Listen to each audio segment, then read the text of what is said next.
장도환 전 대통령의 손자 전우원 씨가 사람들 앞에 등장했다. 그야말로 갑자기 나타나 연이어 사람들에게 놀라움을 안겨다 준 것이다. 그는 사회관계망 소비수 SNS에 부친을 비롯한 가족과 전씨 일가, 즉 자신의 친척에 대한 폭로성 발언을 쏟아냈다. 전두환 전 대통령이 손자인 전씨 형제를 안고 있는 사진, 할머니인 이순자 씨와 함께 찍은 어린 시절 사진을 올렸으니 그의 신분은 의심의 여지가 없었다.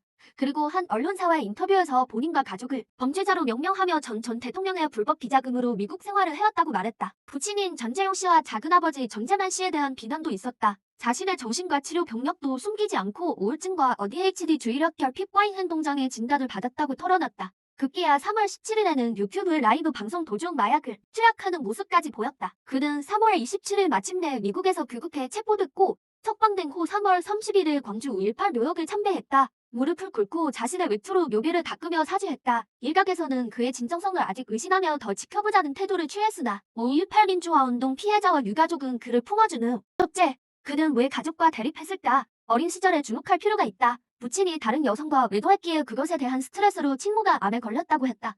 남편의 외도는 아내에게 엄청난 스트레스로 작용했을 것이 분명하다. 암 발병과의 직접적 인과관계는 알 수 없으나 중요한 것은 그렇게 생각하는 아들의 마음이다. 즉 그는 우리 아빠가 엄마에게 못되게 굴어서 우리 엄마가 암에 걸려 수술을 여러 차례 받았다고 여기고 있습니다. 엄마를 불쌍하게 여기는 마음과 함께 아빠를 향한 원망과 분노가 커 보인다. 일반적으로 여아기 시절 아이는 엄마와 그가 성장 과정에서 계모와 어떠한 방식으로 관계를 형성했는지 그래서 사이가 어땠는지 알 수 없으나 성인이 되어 자신이 학자금 대출을 도와달라고 요청했을 때 거부당한 경험은 계모에 대한 실망과 반감을 만들어냈을 것이다. 그가 새어머니에게 요청했던 행동은 자신의 부탁을 들어줄 것이라는 일말의 기대가 있었기에 이루어졌을 것이다. 그런데 거부당했다. 더 이상 여기기 싫다는 이유였다고 한다. 그러면서 새어머니는 자신의 딸들에겐 행복을 보장했고 한국의 사립학교를 다니게 하다가 미국에 유학을 보냈다고 했다. 그 전에 이미 전 씨에게 증여됐던 둘째, 왜 세상에 폭로했을까? 단순히 가족에 대한 혐오나 반감으로 그들의 죄를 폭로했을까? 이미 그 전에 가족에게 죄인이니까 반성하고 사죄하라는 말을 하지는 않았을까?